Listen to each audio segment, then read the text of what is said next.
मासाओ जी रामाओ। रामाओ कैसे कमी बालक आए और कहाँ बालक गए रे? अरे मासाओ जी, राम प्यारी और आ रही है पीछे। अच्छा तो बालको, आज तुम झूला फूला तो कचू लेके आए ना है, तो चलो बताओ मैं तुम्हें कहाँ पढ़ाऊँ। मासाओ जी, हो तो नो चाह रहे तो मैंने हमें झोला कापी पेंसिल तो लान देना है। और हमारा आज स्कूल को पहला दिन आए तो ऐसा करो, कोई पुरानी जमाने की तड़कती भड़कती एक कहानी सुना दे हमें। तो हम तो भाई कहानी सीख के कल तुम्हें सुना देंगे। जाइए हमें नहीं पे सुना दे और हम घर जाए याद कर लांगे। ओ बेटा कछेड़ू, तेने बात तो एकदम सही कही है रे। चलो तो सुनो, एक बहुत पुरानी कहानी है। इतनी पुरानी और भयंकर कहानी है, आज तक तुमने ना कहूँ देखी होगी और ना कहूँ बड़े बूढ़े पे थे चाहे नौजवान थे, कहूँ पे सुनी ना होगी। अब मैं तुम्हें सुना रहा हूँ, बैठ जाओ तुम। ठीक है मासाओ जी, सुनाओ। तो बेटा, बहुत समय पहले की बात है। हिमाचल की तलहटी में बसा एक छोटा सा गांव जिसका नाम था केदारपुर। यह गांव चारों ओर से घने जंगलों और ऊंचे ऊंचे पहाड़ों से घिरा हुआ था। गांव के बीचों बीच एक निर्मल जल धारा बहती थी जिसे लोग अमृत नदी कहते थे, क्योंकि माना जाता था जिसका जल अत्यंत पवित्र और शक्तिशाली था। अच्छा मासाओ जी, वो नदी इतनी भयंकर है?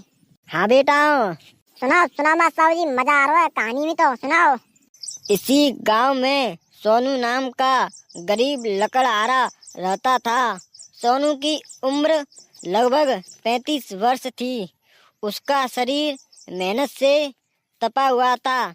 हाथों में कठोर छाले पड़े हुए थे और चेहरे पर हमेशा एक थकान भरी मुस्कान रहती थी। फिर क्या हुआ मास्टर जी? सुन बेटा, सुना रहा हूँ, सुने जा, कहानी है मजेदार है, डिस्टर्ब मत कर। अरे ओए, तो बस चुप ना बैठो जा रहा, चुप बैठ के कहानी सुने, कितना मजे आ रहा है कहानी सुनने में।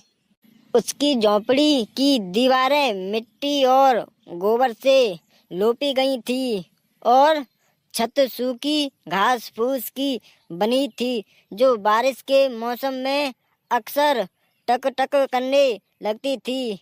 सोनू के परिवार में उनकी पत्नी रामप्यारी और 2 छोटे बच्चे थे। एक छोटा जिसका नाम बंटू और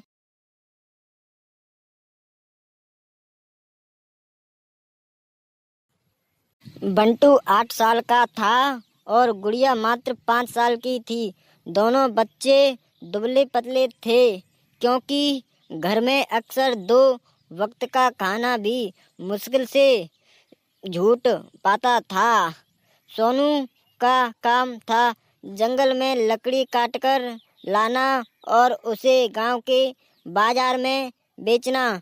हर सुबह सूरज निकलने से पहले ही वह अपनी पुरानी गंजूर कुड़ाड़ी उठाकर जंगल की ओर निकल पड़ता था।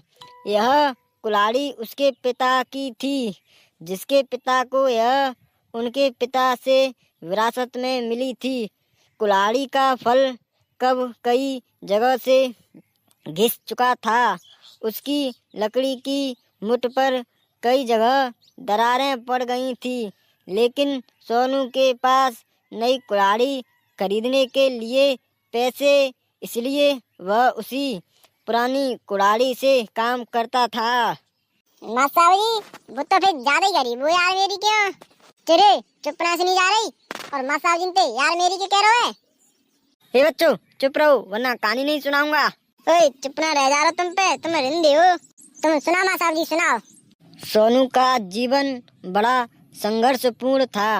रोज वह जंगल जाना, दिन भर पसीना बहाकर लकड़ी काटना, फिर उसे सिर पर लादकर गांव तक लाना और बाजार में बेचना, यही उसकी दिनचर्या थी। जो कुछ पैसे मिलने उसे मुश्किल से घर का चूल्हा चलता था।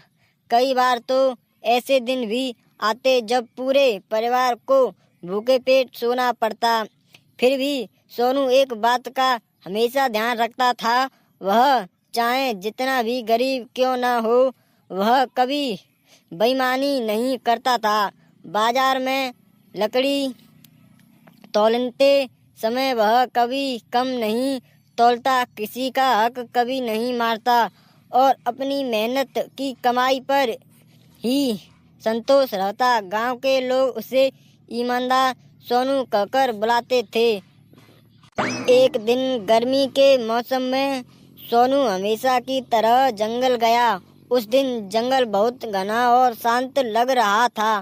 पेड़ों की पत्तियां से छनकर आती सूरज की किरणें जमीन पर सुनहरी रेखाएं बना रही थीं।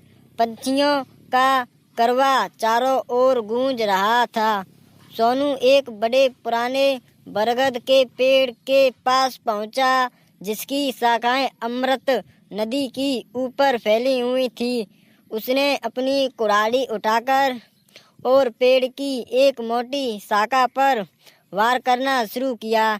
कई घंटों की मेहनत के बाद जब शाखा कटने ही वाली थी, अचानक कुल्हाड़ी का पुराना फल मुठ टूट अलग होकर सीधे नदी में जा गिरा।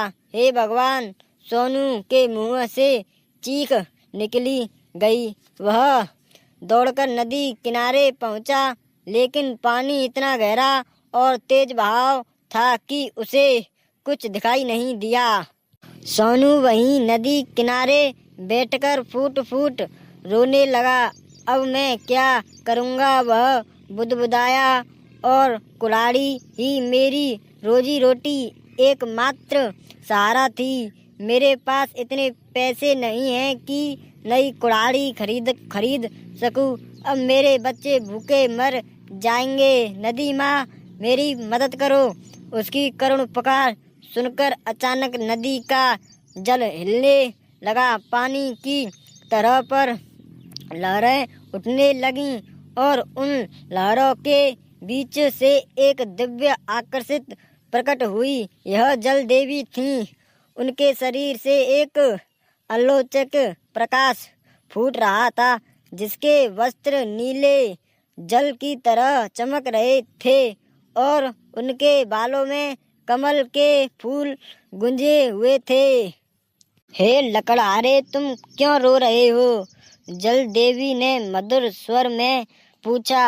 सोनू ने आश्चर्य और भय से भयकर हाथ जोड़ लिए। हे देवी, मुझे क्षमा करें। मेरी कुल्हाड़ी गलती से इस नदी में गिर गई। वही मेरी और मेरे परिवार की जीविका का एकमात्र साधन थी। अब मैं क्या करूँगा? जल देवी मुस्कुराई। चिंता मत करो, मैं तुम्हारी सहायता करूँगी। यह कहकर वह जल में विलीन हो गई। कुछ ही क्षणों बाद वह फिर प्रकट हुई और इस बार उसके हाथों एक चमचमाती सोने की कुल्हाड़ी थी। क्या यह तुम्हारी है? देवी ने पूछा। सोनू ने कुल्हाड़ी की ओर देखा। वह इतनी सुंदर और कीमती लग रही थी कि सोनू की आंखें चौड़ा हो गईं, लेकिन उसने तुरंत सिर हिलाया। नहीं देवी माँ, यह मेरी कुल्हाड़ी नहीं है। मेरी कुल्हाड़ी तो एक साधारण सी पुरानी लोहे की कुल्हाड़ी थी। देवी फिर से जल में गईं और इस बार चांदी की एक अत्यंत सुंदर कुल्हाड़ी लेकर आई। तो क्या यह तुम्हारी है? सोनू ने फिर से इतना कहा किया। नहीं माता, यह मेरी नहीं है। मेरे पास तो बस एक टूटी फूटी जंग लगी लोहे की कुल्हाड़ी थी, जिसकी मुठ भी दरारों पड़ी हुई थी। देवी की आंखों में स्नेह और प्रसन्नता झलक उठी। वह तीसरी बार जल में गई और इस बार वही पुरानी जंजर लोहे की कुल्हाड़ी लेकर लौटी, जिसका फल घिसा हुआ था और मुठ में दरारें थीं। क्या यह तुम्हारी कुल्हाड़ी है? सोनू की आंखों में खुशी के आंसू आ गए। हाँ देवी माँ, यही मेरी कुल्हाड़ी है। और जल देवी ने प्रसन्न होकर कहा, हे सोनू, तुम्हारी सच्चाई और ईमानदारी से मैं अत्यंत प्रसन्न हूँ। आज के इस स्वार्थी संसार में कहाँ लोग थोड़े से लालच में अपना ईमान बेच देते हैं। तुमने सोने चांदी की कुल्हाड़ियों को देखकर भी लालच नहीं किया। यह तुम्हारी सच्चाई का प्रणाम है। इसलिए मैं तुम्हें यह तीनों कुल्हाड़ी सोने की, चांदी की और तुम्हारी अपनी लोहे की भेंट स्वरूप देती हूँ। सोनू यह सुनकर आकाश रह गया। देवी माँ, मैं इतनी बड़ी दया के योग्य नहीं हूँ। बस मेरी अपनी कुल्हाड़ी ही मेरे लिए काफ़ी है। देवी हंस पड़ी। यही तो तुम्हारी सबसे बड़ी विशेषता है सोनू।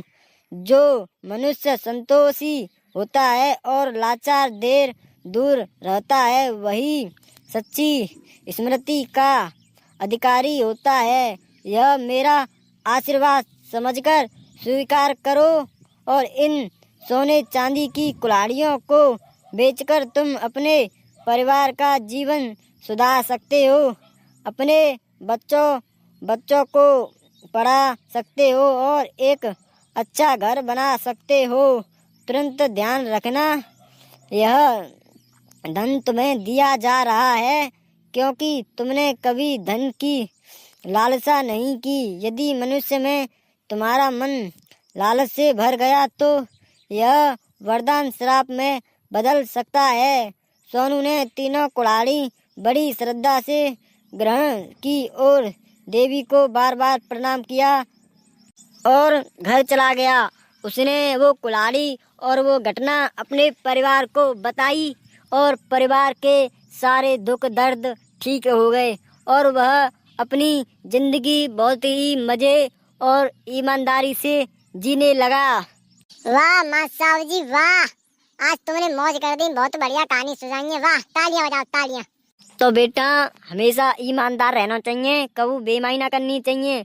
आज की सीख यही है। जाओ तुम अपने घर, मैं जा रहा हूँ, देखूंगा स्कूल की ने साफ सफाई करवाऊँ। ठीक है माँ साहब जी, राम राम।